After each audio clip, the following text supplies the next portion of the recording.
Ça fonctionne. Parfois, ça fonctionne. Alors, je vous propose de passer au prochain témoignage, qui ce coup-ci va nous parler de piratage et de piratage d'ordinateurs.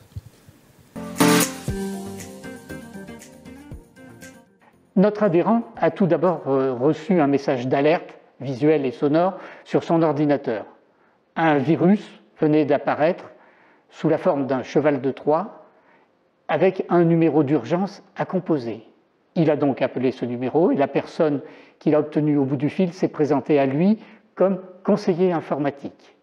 Il s'est montré rassurant et lui a demandé à prendre la main sur son ordinateur à distance. Il lui a presque aussitôt indiqué qu'un piratage était en cours sur ses 3 cartes bancaires.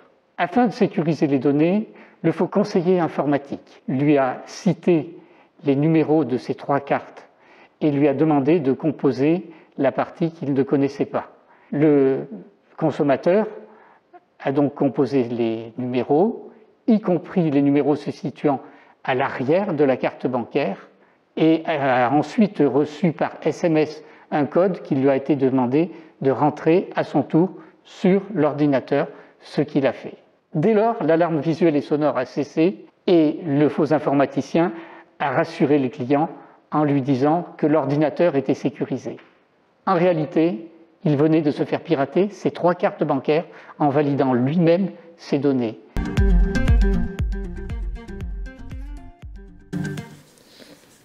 Bon. Son ordinateur qui se met à sonner et à pop-up, c'est assez angoissant, non? On peut comprendre qu'il réagit comme cela. Oui, tout à fait. Alors, il y a une arnaque qui était, une escroquerie qui était assez courante il y a quelques temps. C'était le faux support technique. Vous alliez sur un site, vous naviguiez, vous n'allez pas faire attention, il y a une fenêtre publicitaire qui s'ouvrait en arrière-plan, et puis après, ça commençait à pas aller bien, l'ordinateur commençait un petit peu à ralentir, et puis d'un coup, il y a une fenêtre, multitude de fenêtres qui s'affichaient, et puis cette fameuse alerte qui arrivait. Alors, très simple à contrer, hein, pour ceux qui le savent, c'est le navigateur qu'il faut arrêter, c'est pas leur... Vous pouvez arrêter l'ordinateur, mais je vous conseille d'arrêter le navigateur. C'est tout simple, il y a une combinaison de touches. C'est Alt-Tab, les 2 flèches qui s'opposent, qui sont en général à gauche du clavier vers le haut. Et ensuite, avec un clic droit, aller dans la barre de navigation. Avec un clic droit, fermer le navigateur. Vous le réouvrez, vous videz votre historique et tout redevient normal. Voilà, il n'y a pas besoin qu'un conseiller.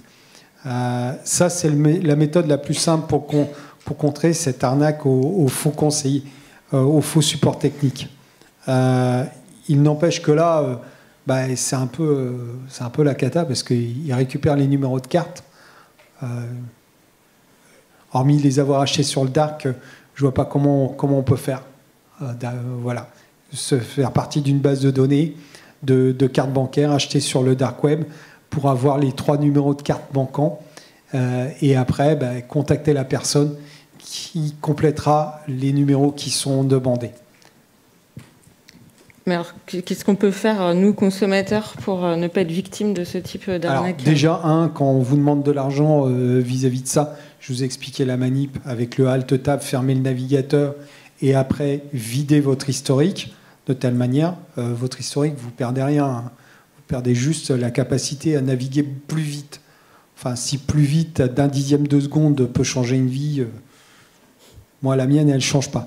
Et je le fais régulièrement. Ça, c'est tout simple, ça permet d'éviter l'arnaque, carrément, et l'escroquerie. En revanche, après, ce n'est pas répondre aux sollicitations qu'on viendrait vous voir. Il n'y a personne qui viendra vous réparer un ordinateur à distance. Personne. Personne n'est capable de vous réparer un ordinateur à distance, de vous débloquer quoi que ce soit. Même nous, service de gendarmerie, on a un centre national d'assistance aux utilisateurs. On nous demande de faire nous-mêmes nos actions.